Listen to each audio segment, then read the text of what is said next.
Hello friends, good evening to all of you. Friends, 14 से 15 लाख लोग form भरते हैं एसएससी सीजीएल का प्रत्येक साल में। इस साल भी लोगों ने हो सकता है कि 20 लाख ने फॉर्म फिल किया हो, क्योंकि इस बार वैकेंसी 20,000 है, यानी डबल हैं पहले के मुकाबले। हो सकता है 3 गुना भी हो जाएं, क्योंकि अभी वैकेंसीज़ के बढ़ने की संभावना और भी है। तो फ्रेंड्स, सभी लोगों ने फॉर्म तो फिल कर दिया होगा, पर एसएससी क्या चाहता है, एसएससी कौन क्वालिफाई करता है। एसएससी सीजीएल का एग्ज़ाम कोई छोटा एग्ज़ाम नहीं या इतना ज़्यादा इजी नहीं कि हर कोई क्वालिफाई कर जाएगा। उसके लिए प्रॉपर स्ट्रेटजी बनानी होती है, उसके लिए प्रॉपर डायरेक्शन में हमको प्रैक्टिस करनी होती है, और फिर उसके बाद उसको मॉक टेस्ट में एग्जीक्यूट करना होता है। यानी एक टाइम स्लॉट के अंदर हमें बहुत सारा कुछ करना होता है। तो इस सब के बाद ही एक एसएससी सीजीएल वाला एस्पिरेंट उसको क्वालिफाई कर पाता है। तो फ्रेंड्स, आप क्या करेंगे कि आप उसको क्वालिफाई कर जाएं, और वो लोग क्या करते हैं जो क्वालिफाई नहीं कर पाते। फ्रेंड्स, सबसे पहले मैं ये बताता हूँ कि कुछ लोगों का या फिर मैक्सिमम लोगों का जो सीजीएल एग्ज़ाम है वो कैसे क्वालिफाई नहीं होता, क्यों नहीं हो पाता। देखिए, हमारे देश में करीबन आप जानते हैं उन 15 लाख में से जो हर साल फिल करते हैं, उसमें से 10 लाख एस्पिरेंट्स ऐसे होते हैं कि उनको ये नहीं पता होता है कि इस एग्ज़ाम का सिलेबस क्या है। उनको ये नहीं पता होता है कि हमारे लिए कितना पढ़ना है या कितनी प्रैक्टिस चाहिए, या फिर उनको ये भी नहीं पता होता है कि इसमें कितने टीयर होने वाले हैं। ये बात सच है, बिल्कुल हकीकत है। और केवल 5 लाख विद्यार्थी जो बचे, उनमें से उन लोगों को अच्छे से थोड़ी जानकारी होती है कि एग्ज़ाम में कितने टीयर होते हैं, किस किस बुक से इसकी प्रिपरेशन होती है, या फिर उनको ये थोड़ा सा पता होता है कि कितना उनको प्रैक्टिस करना है और कितना उनको पढ़ना है कुछ मात्रा में। यानी उन 5 लाख में से 2 से 3 लाख विद्यार्थी ऐसे होते हैं, 2 से 3 लाख कि जो पूरा जमकर मेहनत करते हैं पूरे साल। यानी उनको पता होता है कि ये एग्ज़ाम 3 महीने या 4 महीने में निकलने वाला एग्ज़ाम नहीं है। इस एग्ज़ाम के लिए हमें जमा कर प्रैक्टिस करनी होती है मैथ्स की, और खूब तगड़ी प्रैक्टिस करनी होती है हमें इंग्लिश की भी। यानी हर एक आपको स्पीड भी होनी चाहिए, आपकी रीडिंग स्पीड इंग्लिश में, और आपकी मैथ्स में एक फास्ट कैलकुलेशन स्पीड होनी चाहिए, और रीजनिंग को सोल्व करने की आपकी एक एक्सट्रीम पावर होनी चाहिए। क्योंकि आप जानते हैं सभी एग्ज़ाम में 1.5 घंटा दिया जाता है आपको 100 क्वेश्चन को सोल्व करने का, जबकि एसएससी सीजीएल एग्ज़ाम में आपको सिर्फ 1 घंटा दिया जाता है 100 क्वेश्चन को सोल्व करने का। तो ये इतनी आसानी से तो सोल्व होने वाले नहीं है 100 क्वेश्चन। देखिए, इसका एक जो तरीका रहता है, लोग समझते हैं कि हम 2 से 3 महीने पढ़ते हैं और फिर सीधा एग्ज़ाम रूम में बैठ जाते हैं और हमारा एग्ज़ाम क्वालिफाई हो जाएगा। वो ही लोग होते हैं 10 लाख, उनका सिलेक्शन नहीं होता। 3 लाख विद्यार्थी होते हैं जो कम से कम 5 से 6 महीने अच्छे से प्रैक्टिस करते हैं। फिर उसके बाद थोड़ा सा उनको कमी रह जाती है, वो रह जाती है कि वो मॉक टेस्ट अप्लाई नहीं करते, यानी मॉक टेस्ट नहीं लगाते और वहाँ पर स्पीड नहीं बना पाते। इसी वजह से उनके जो अटैम्प्ट हैं वो कम रह जाते हैं और वो सेलेक्ट नहीं हो पाते, सीजीएल का प्री हो या मेंस हो। पैटर्न भले ही थोड़ा सा चेंज हो गया है अभी एसएससी का, पर चीज़ें दोनों सेम ही हैं कि आपको स्पीड मांगी जाएगी और आपकी एक्यूरेसी मांगी जाएगी। सेम प्री तो सेम ही है, पर मेंस आपका वहाँ पर फिर से स्पीड का खेल होगा। जो स्पीड से रीजनिंग और मैथ को सोल्व कर पाएगा वही सिलेक्शन ले जाएगा। फ्रेंड्स, तो इसके लिए आप क्या करें, आप किस तरह से प्लान बनाएं कि आप इसको क्वालिफाई करना चाहते हैं। तो देखिए, क्वालिफाई ही नहीं करना होता, हमारे लिए इसमें रैंक की भी होड़ होती है। यानी हमको इंस्पेक्टर पोस्ट चाहिए, हमको इनकम टैक्स इंस्पेक्टर चाहिए, हमको एएसओ चाहिए इन एमईए। तो भाई, इसके लिए आपको बहुत ज़्यादा अच्छे से मेहनत करनी होती है, जमा के प्रैक्टिस करनी होती है। एक जो एस्पिरेंट होता है रियल, जिसको सीजीएल क्वालिफाई करना होता है, वो पूरा 1 साल लेता है। यानी वो 7 महीने, यानी शुरुआत करता है शुरू के 6 से 7 महीने में, वो पूरा सिलेबस स्टार्ट करता है और सिलेबस के साथ में जो उसके टीचर्स होते हैं उनके साथ पढ़ता है और साथ में बुक से प्रैक्टिस करता है। इसी बीच वो 3 से 4 महीने पढ़ेगा, 4 महीने के बाद उससे थोड़ा थोड़ा आने लग जाता है, यानी सारे करीबन उसका आधा सिलेबस हो जाता है 4 महीने में।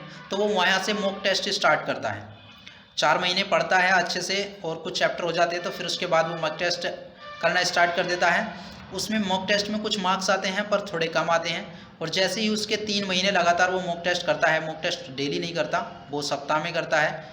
तो सप्ताह में करने से उसको पता चल जाता है कि मेरी जो पढ़ाई है या फिर जो मैं स्टडी कर रहा हूँ वो सही डायरेक्शन में मैं कर पा रहा हूँ।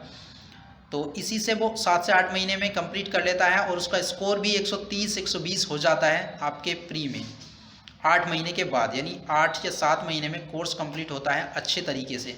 वो नहीं कि जो ऑनलाइन कोर्स हैं वो 3 महीने में कंप्लीट करा दिए जाते हैं, मैथ्स का हो या इंग्लिश का, पर उनमें इतनी तेज़ी से कराया जाता है कि आप बिज़ी हो जाते हैं नोट्स बनाने में ही। जबकि अगर आप सही तरीके से सेटिस्फाइंग तरीके से एक एक क्लास पढ़ते हैं, चारों सब्जेक्टों को एक साथ पढ़ते हैं और उसके नोट्स भी बनाते हैं, फिर आप प्रैक्टिस भी करते हैं, तो उसमें टाइम लगता है। आप 6 से 7 घंटे पढ़ेंगे रोज़ाना, तब भी आपको 7 महीने लग जाएंगे पूरा थोरोली कंप्लीट करने में। और जैसे ही आप 6 से 7 महीने में कंप्लीट कर पाते हैं, फिर उसके बाद फेज़ आता है आपका प्रैक्टिस करने का, यानी स्पीड बढ़ाने का। जो आप 100 क्वेश्चन करने वाले हैं 60 मिनट में, उसको कंप्लीट करने का। तो उनके अगले 3 महीने में क्या करता है, कोई भी एस्पिरेंट्स मॉक टेस्ट लगाता है, केवल और केवल मॉक टेस्ट, यानी प्रीवियस ईयर मॉक टेस्ट। जो एसएससी सीजीएल जैसे 2022 है तो 21 वाले और 20 वाले या फिर 19 वाले, यानी लास्ट 3 से 4 ईयर्स के वो मॉक टेस्ट लगाता है, प्री और मेंस दोनों के। उनको एनालाइज करता है, जो चीज़ों की कमी रह रही होती है या जो टॉपिक नहीं पढ़े होते हैं उनको वो कहीं से न कहीं से पढ़ता है, यानी वो अपने ऑफलाइन टीचर से या फिर ऑनलाइन टीचर से या फिर किसी वीडियो यूट्यूब के थ्रू वो उसको कंप्लीट करता है। फ्रेंड्स, ये कंप्लीट करता है साथ साथ में और उसका स्कोर बढ़ता जाता है, यानी जो प्रैक्टिस कर रहा था मॉक टेस्ट से वो 130 से कहीं 100-150 होने लग जाती है। और फिर आप समझते हैं जब 1 महीने के बाद वो एस्पिरेंट्स किसी भी उसमें एग्ज़ाम में बैठता है, एसएससी का, चाहे वो सीजीएल हो, प्री हो या मेंस हो या फिर आपका सीएचएसएल हो, उसकी स्पीड इतनी हो जाती है कि वो 170 लास्ट तक, यानी साल एंड होते होते 170 या फिर 160 स्कोर कर रहा होता है। और देखिए प्री में 160 नंबर स्कोर करना एक अच्छा स्कोर होता है, या फिर मेंस में जाके देखिए, अभी तक तो मैथ्स होता था केवल और इंग्लिश होती थी मेंस में, तो उन दोनों में वो कंप्लीट करते थे, यानी 180 तक या फिर 170 तक बड़ी आराम से कर लेते थे। और कुछ लोग जो स्पेशल होते हैं वो 190 तक फैलते हैं, क्योंकि उनका होता है लंबी तैयारी, यानी वो 2 से 3 बार सीजीएल देते होते हैं, उनका 190 पहुंच जाता है, जबकि जो फर्स्ट टाइम देता है उनका 170 या 180 वो आराम से स्कोर कर लेते हैं, मैथ्स में भी इंग्लिश में भी। तो ये होता है एक कंप्लीट तरीका जिससे आपको जाना होता है, यानी आपको सबसे पहले 6 से 7 महीने में थोरोली कंप्लीट करना होता है आपका सिलेबस, और साथ में प्रैक्टिस बुक्स से, और प्रैक्टिस करनी है केवल प्रीवियस ईयर क्वेश्चंस की। एसएससी आपसे नहीं बोलता कि आप नए क्वेश्चन लें या फिर किसी और एग्जाम के प्रैक्टिस करें, नहीं जी, आपको 3 से 4 साल के जो भी मैथ्स के क्वेश्चन हैं जो एसएससी ने पूछे हैं सिर्फ उनको प्रैक्टिस करना होता है, रीजनिंग वहीं से प्रैक्टिस करनी है। इस बार जो पैटर्न चेंज हो गया है, तो आप सोच रहे होंगे कि रीजनिंग कहाँ से प्रैक्टिस करें, कहाँ से आने वाला है मैथ्स। कहीं जाने की ज़रूरत नहीं है, आपको जो मेंस में मैथ्स हुआ था उन सारे क्वेश्चन को सॉल्व करना है, और जो प्री का मैथ्स दिया गया था एसएससी का उन सभी को आपको प्रैक्टिस करना है, चाहे वो सीएचएसएल का हो, एमटीएस का या सीजीएल का। पहले सीजीएल का करो, फिर सीएचएसएल का करो, फिर ख़त्म हो जाए तो और एग्ज़ाम देख सकते हो, जैसे सीपीओ या फिर आपका जो दिल्ली पुलिस होता है, ये सब एग्ज़ाम। तो आपको यहाँ से ही मैथ्स करना, यहीं से रीजनिंग करनी है। और इस बार जीएस थोड़ा मेंस में भी आएगा, तो मेंस के लिए भी आप जीएस वहीं से समझ सकते हैं अच्छे से, क्योंकि प्रीवियस ईयर जीएस पढ़ने के बाद आप देखेंगे सीजीएल का, आप 2021 का या फिर 2022 का जो जीएस है उसको आप पढ़ेंगे तो आपको समझ आएगा कि कहाँ से पूछता है एसएससी जीएस। ओके, तो वहाँ से आप थोड़ा स्ट्रेटजी बनाएंगे या फिर वहाँ से तुम समझेंगे किस किस टॉपिक को आपको पढ़ना है और कहाँ कहाँ से पढ़ना है। देखिए, ऐसे कुछ भी आप किसी भी टीचर को फॉलो करने लग जाएंगे या फिर आप किसी से भी पढ़ने लग जाएंगे यूट्यूब से ऐसे, तो आपका सिलेक्शन नहीं होने वाला। आपको एक ऐसे टीचर से भी पढ़ना होता है जो पहले से क्वालिफाइड हो या फिर सही डायरेक्शन में बहुत से लोगों को उन्होंने सिलेक्शन कराया हो, तो वो आपके लिए एक सही डायरेक्शन देता है या फिर बहुत कम समय लेता है, फालतू की बातें नहीं करता या फालतू का सिलेबस नहीं कराता, केवल वही सिलेबस जो आपके एग्ज़ाम में आने वाला है वो कराता है। यू गॉट माई पॉइंट, आपको समझ आ गया होगा कि आप किस तरह से जाते हैं। पहला फेज़ आप वहाँ से सिलेबस कंप्लीट करेंगे, साथ में प्रैक्टिस करेंगे, फिर उसके बाद 2 से 3 महीने एग्ज़ाम से 2 से 3 महीने पहले आपको जमा के प्रैक्टिस करनी होती है मॉक टेस्ट की, और वो भी आपको मॉक टेस्ट वही देने हैं जो सीजीएल के मतलब आए हुए हैं आपके प्रीवियस ईयर वाले। फर्स्ट टाइम आप कर रहे हैं तो प्रीवियस ईयर वाले देंगे, या फिर कुछ जो कंपनी बना लेती हैं अपने मॉक टेस्ट वो भी वही बनाती हैं जो सीजीएल में पूछे गए प्रश्न हैं वही बनाती हैं, तो आप उनको भी प्रैक्टिस करेंगे। देखिए, आप गारंटी कह सकता हूँ, आप इस फेज से यानी इस तरह से प्रैक्टिस करके आप एग्ज़ाम में आते हैं तो आपका कोई भी एग्ज़ाम हो, एसएससी का, चाहे सीजीएल हो, सीएचएसएल हो, एमटीएस हो, या फिर आपका अदर स्टेट एग्ज़ाम है ना, या रेलवे का कोई एग्ज़ाम है, आप उसको 100% क्वालिफाई करेंगे। ये मैं आपको पूरे मन से कह सकता हूँ, अपने तन से कह सकता हूँ, क्योंकि मैंने ऐसा किया है और मैंने ऐसा ही करके कई सारे एग्ज़ाम क्वालिफाई करे हैं। देखिए, मैंने यूपी पैट किया है, मैंने आपका लेखपाल एग्ज़ाम होता है पैट के बाद, वो भी क्वालिफाई किया है। होने वाला है लेखपाल का, फाइनल आ जाएगा, देखिए उसमें अच्छा खासा स्कोर है मेरा।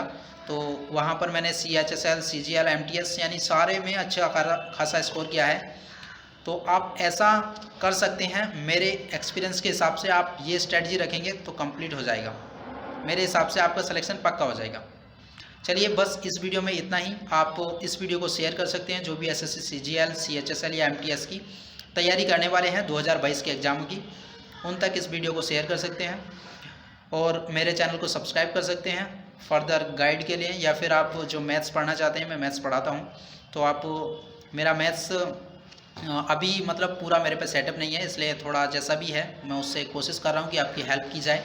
अगर आप चाहते हैं कि मैं और अच्छे से हेल्प कर पाऊँ आपकी, तो आप उस वीडियो को शेयर कीजिए और आप सब्सक्राइब कीजिए चैनल को, और ज़्यादा से ज़्यादा सब्सक्राइबर कराएंगे तो मेरा मोटिवेशन बढ़ेगा और आपके लिए मैं एक बेहतर प्लेटफॉर्म तैयार कर दूँगा, जिससे कि आप जिस भी एग्ज़ाम के लिए मेरे से गाइड ले रहे हैं वो आपका एग्ज़ाम क्लियर हो जाए, अच्छे से मैं आपको प्रैक्टिस करा सकूं। चलिए, इस वीडियो में बस इतना ही, मिलते हैं अगली वीडियो में, तब तक के लिए bye bye, take care. Channel को सब्सक्राइब जरूर करके जाना अगर आपको कुछ गाइड मिला है, यहाँ से कुछ आपको मिला है कि आपको किस डायरेक्शन में जाना है। और आप देखिए बुक्स क्या क्या ले सकते हैं, वो हम किसी एक अलग वीडियो में बनाएंगे, जिससे कि आपको पूरा गाइडेंस बुक्स का भी मिल जाए कि बुक्स से कैसे प्रैक्टिस कर सकते हैं। Thank you.